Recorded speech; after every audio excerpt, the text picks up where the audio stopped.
बांग्लादेश के foreign minister कह रहे हैं कि उन्हें हमसे माफी मांगनी चाहिए। इंडिया कह रहा है कि हेनरी किसिंजर बीजिंग में जाके कहते थे चीन इंडिया पे हमला कर दो। और ये करना है कि अगर वो कुछ कर रहे हैं तो शायद इसीलिए कर रहे हैं कि यार बुरा हाल हमारा हुआ है, हम इधर उधर मांग तांग के चल रहे हैं। तो अगर मैंने खुद उनके बारे में बहुत पढ़ा। मेरा इंटरनेशनल रिलेशंस के साथ रिलेशनशिप्स, अभी तो मैं करंट अफेयर पॉलिटिकल साइंस, क्योंकि ultimately I am a student of law. साल की हमारी ये कोई स्ट्रेटेजी को अबे यार उनके पास जो हमारे पास चीजें, हम भी न्यूक्लियर पावर है, वो भी एक न्यूक्लियर पावर है। एक तो मैं यहां ये बताना चाहूंगा कि he was not born in America, he was born in Germany on 27 May 1923। करनी है और वो है हेनरी किसिंजर। हेनरी किसिंजर जिनको वॉर क्रिमिनल भी कहा जाता है।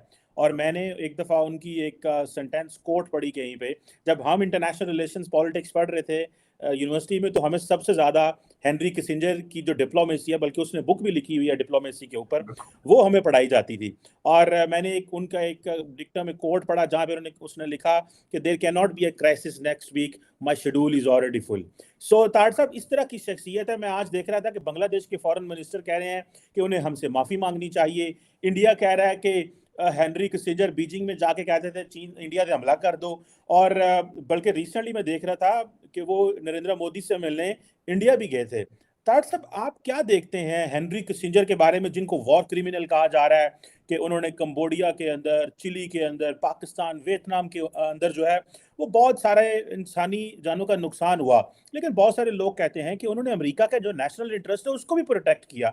और बल्कि मैं थोड़ा इंट्रो लंबा हो गया, मैं देख रहा था अभी फॉरेन अफेयर्स का भी मैं आर्टिकल देख रहा था जिसमें प्रोफेसर जोसेफ नाय जो हार्वर्ड यूनिवर्सिटी के प्रोफेसर हैं, वो कहते हैं, मैंने पूछा हेनरी किसिंजर से कि क्या आप आज वो जो फैसले आपने उस वक्त किए, क्या वो सही किए या गलत किए, तो वो कहते हैं मैंने सही किए। तार साहब आप कैसे देखते हैं, जरा हमें इस एंगल से जरा बताएं प्लीज।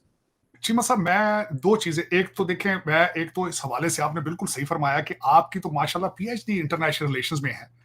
और वो ही इज कंसिडर, जिस आपने कहा द बुक डिप्लोमेसी, मैंने वो बुक डिप्लोमेसी कई डिप्लोमेट्स को मैंने गिफ्ट किया।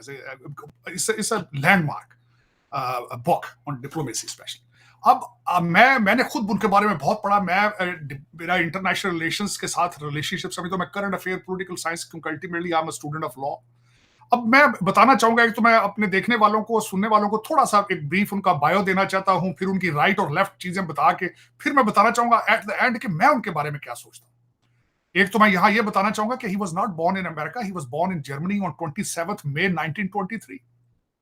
फिर वो बचपन में यहां आए, वो फिर उन्होंने यहां आके मेहनत की। ज्यूइश थे, उनका फेथ ज्यूइश था, सबसे बड़ी तो ये मैं बात बता रहा हूं। और खासकर मैं अब मिन्नत करूंगा अपने लौंडे लपाड़ों से भी कि जरा गौर से सुने, कान खोल के, कि अपनी कौमों के लिए लोग क्या क्या करते हैं, अपनी कौमों के लिए क्या क्या करते हैं।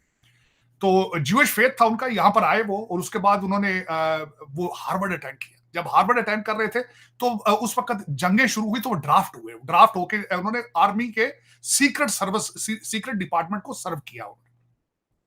वहां से निकले, फिर वापस गए और हार्वर्ड से उन्होंने पीएचडी इन पॉलिटिकल साइंस की। उसके बाद जो कैरियर उनका मैं बताना चाहूंगा, उन्होंने लिंडन जॉनसन के जो उनकी कैबिनेट थी, वियतनाम वॉर से पहले उनको ज्वाइन किया। उसको ज्वाइन करने के बाद थोड़े अरसे बाद, अच्छा, जो उनकी सबसे बड़ी खूबसूरती मैं ये बताना चाहूंगा कि किस तरीके से, मैं ये कहूंगा कि how he manipulated Democrat party and Republican party.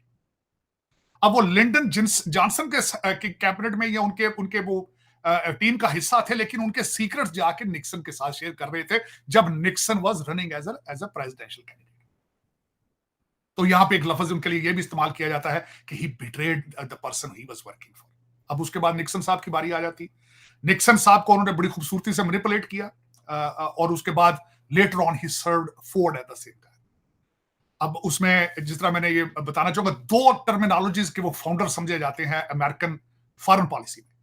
उन्होंने एक आइडियोलॉजी जो कि एक हिस्ट्री का हिस्सा है, कि वार और कॉन्फ्लिक्ट्स के अंदर से अपॉर्चुनिटी किस तरह निकालनी है, जिसको आज के टर्म्स में कहा जाता है वार बेस इकोनॉमी। ये करना है कि अगर वो कुछ कर रहे हैं तो शायद इसीलिए कर रहे हैं कि यार बुरा हाल हमारा हुआ है, हम इधर उधर मांग तांग के चल रहे हैं। तो अगर अपनी टांगों पे, पांवों पे खड़े हो जाते हैं और स्टेबिलिटी आ जाती है, तो एक अच्छी चीज है, एक रिस्पेक्ट बढ़ती है आपकी यार दुनिया में। छोड़ दो, हमसे कोई ना डरे, क्या जरूरत है कि कोई हमसे डरे। अफगानिस्तान कोई ना डरे हमसे, हमें ना उनको डराने की जरूरत है कि हम कहीं को हमसे डरे। क्यों ईरान हमसे डरे, क्यों डरे। हिंदुस्तान हमसे डरे, चीन हमसे डरे, बांग्लादेश हमसे डरे, क्यों? नहीं, बिल्कुल भी नहीं। मेरा नहीं ख्याल कि हमारी ये कोई स्ट्रेटेजी को हो। अबे यार, उनके पास जो हमारे पास चीज़ें, हम भी न्यूक्लियर पावर है, वो भी एक न्यूक्लियर पावर है। उनके पास भी हर किस्म के मिसाइल हैं, हमारे पास भी हर किस्म के मिसाइल हैं। तो इसलिए थोड़ी है कि हम कहेंगे अच्छा दबाओ ज़रा बटन कि ज़रा चेक कर लिए कि यार ये कहाँ तक जाता है। नहीं, ये मॉडर्न एरा में ये चीज़ें नहीं हो सकती, बड़ी-बड़ी कंट्रीज़ नहीं कर सकती, तो हम क्यों करेंगे और हम कैसे अफ़ोर्ड कर सकते हैं इन चीज़ों को। तो ये जिसने भी ये सुरसुरी उठाई थी, वैसे हम नेटवर्क एक बड़ा हमारे बहुत सारे दोस्त वहाँ पे काम करते हैं, उनका ये एक वो था। मैंने कहा कि जनरल साहब के लोग अगर ढूँढ रहे होंगे, वैसे उनको पता होता है, बड़े तेज़ होते हैं।